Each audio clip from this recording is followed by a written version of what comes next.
Hey guys, we're going to watch Caitlin Clark golf today, and I am so freaking excited. Locked in, baby. Let's go.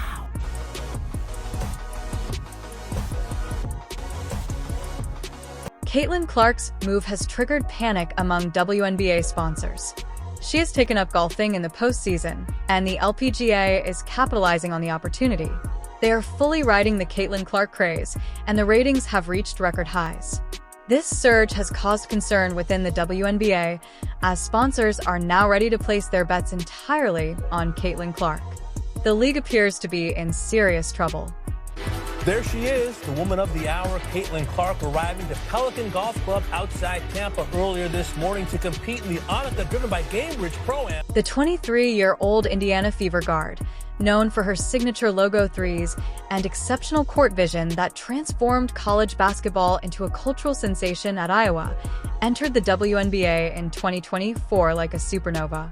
Her rookie season was record-shattering. Viewership for Fever games spiked by 170%. Attendance surged, and major sponsors such as Nike, Gatorade, and State Farm competed to secure multi-million-dollar deals.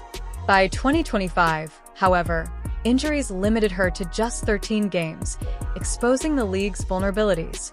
Clark still averaged 16.5 points, 5 rebounds, and 8.8 assists during those appearances, but a persistent groin injury in July sidelined her for the playoffs, leaving fans craving more and the WNBA scrambling. That postseason, at the Pelican Golf Club in Bear, Florida, Clark teed off in the Pro-Am for the Annika driven by Gainbridge, an LPGA Tour event.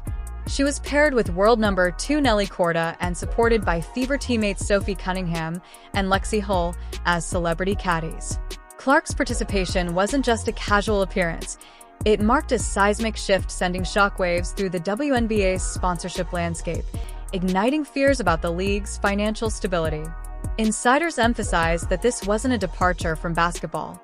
Clark, a longtime golf enthusiast since her Iowa days, had participated in Pro-Am events before, including the 2024 edition of the Annika alongside Korda and host Annika Sorenstam. But 2025 felt different. With her WNBA season cut short and recovery still ongoing, her high-profile appearance was broadcast live for 3 hours on Golf Channel, drawing thousands of spectators who crowded the galleries like it was a major championship. The contrast was stark, the LPGA's warm reception versus the WNBA's recent turbulence.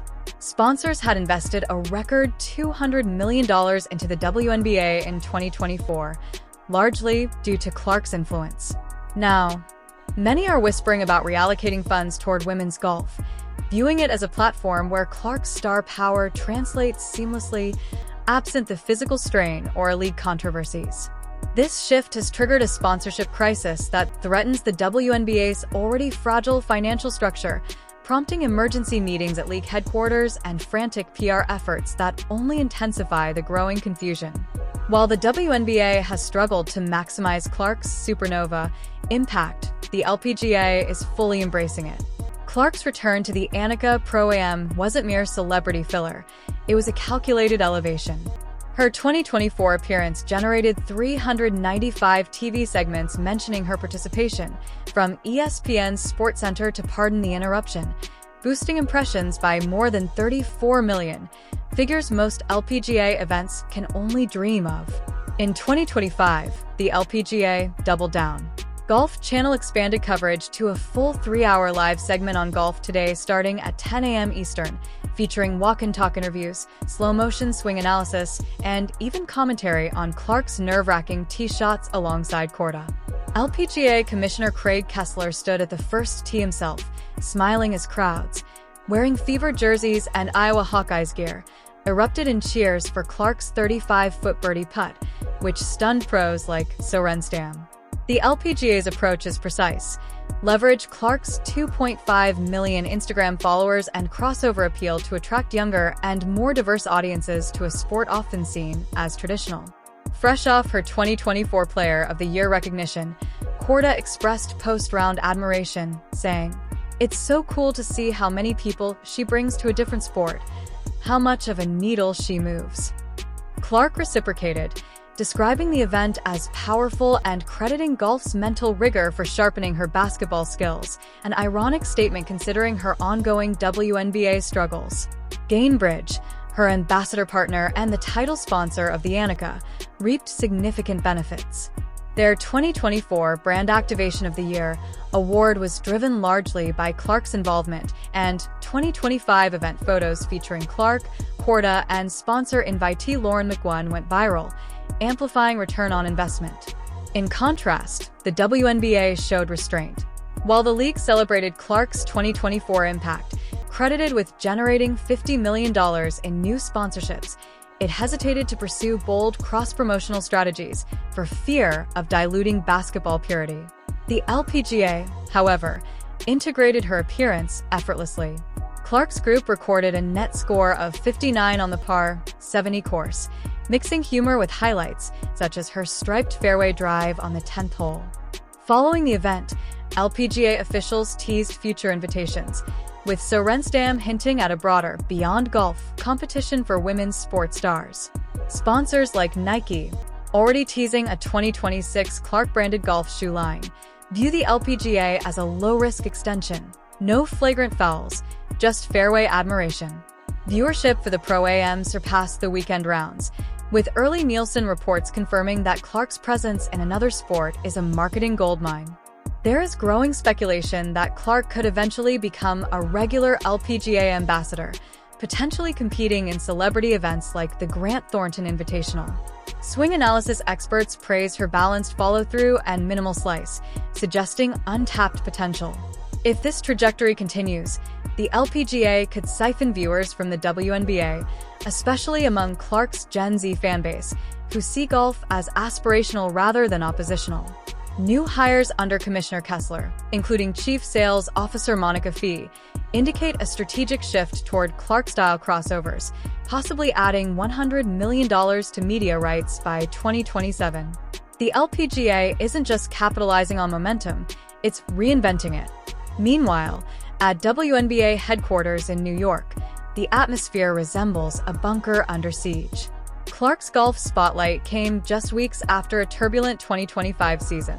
Her injuries, compounded by similar setbacks among teammates, exposed officiating inconsistencies and insufficient player protection.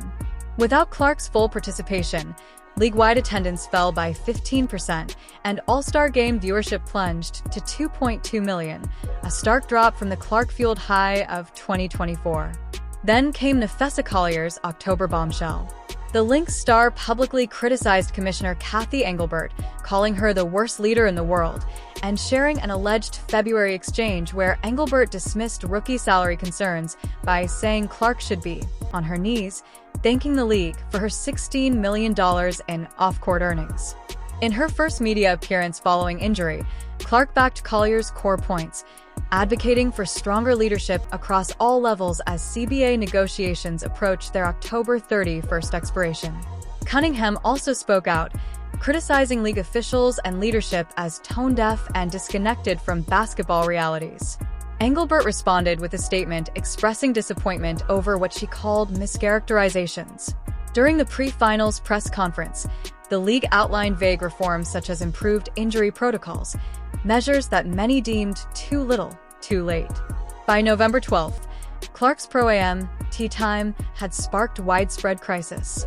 Reports from Sports Business Journal indicate emergency meetings at WNBA headquarters, with executives reviewing sponsorship contracts and social media metrics.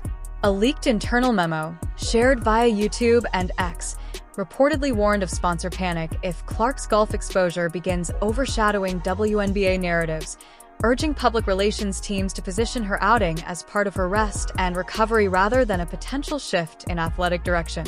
Desperate spins followed. The WNBA's official post on the Pro-Am excluded Clark's name, simply captioning a swing clip with "What a swing," which sparked backlash from fans accusing the league of pettiness. Insiders now suggest Engelbert's job may be at serious risk. Her pre-finals address was labeled potentially her last by News Tuesday, with players like Aya Wilson reportedly supporting Collier's stance behind the scenes. At its core, this crisis is financial. According to Nielsen, Clark was responsible for 40% of the WNBA's sponsorship surge in 2024, with brands such as Gainbridge crediting her for their award-winning marketing activations. Her deal with Nike alone is valued at $28 million over 8 years. But in 2025, a season plagued by injuries, sponsor inquiries dropped by 20%, with executives citing unpredictable star availability as a major concern. Clark's shift toward golf has amplified this anxiety. Gainbridge, already aligned with the LPGA, doubled down on its partnership with Clark as ambassador, further blurring the line between the two leagues.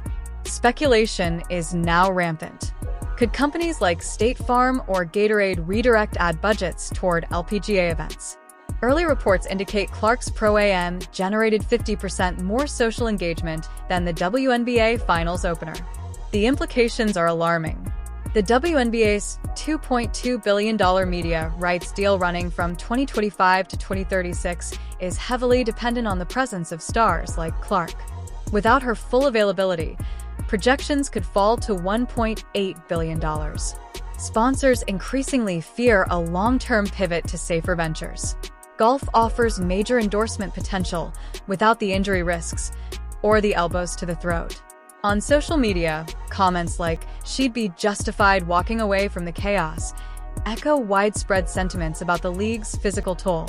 Industry insiders warn that if Clark leans further into golf, it could trigger more than 30% sponsor attrition, undermining the WNBA's post-2024 growth trajectory. Is this the beginning of a collapse? Factually, Engelbert's leadership has overseen crucial advancements like charter flights, but the looming CBA negotiations could prove her greatest challenge yet. Players like Clark, now vocally pushing for better relationships and stronger leadership, signal an impending cultural shift. If Clark's rising influence in golf continues, it could force change, a so-called Clark Clause introducing protections for marquee stars, or even Engelbert's replacement with a leadership model more aligned with player interests. In the worst case, a lockout could spill into the 2026 season while Clark's LPGA appearances siphon attention and sponsors. In an optimistic scenario, the pressure could spark reform, improved officiating, equitable pay structures, and modernization that converts panic into long overdue progress. Clark closed her Pro-Am appearance with a jersey swap alongside NASCAR's Carson Hocevar, embodying her boundary-breaking popularity. As the LPGA prepares to capitalize, the WNBA watches with growing unease. Because Clark's swing wasn't just a shot, it was a message. Talent like hers deserves platforms that elevate, not restrict. And if those platforms happen to be on greener fairways, the league risks watching its brightest star walk away. Will Caitlin Clark pull sponsors out of the WNBA, or will the league adapt and rise to the moment? Let us know in the comments below.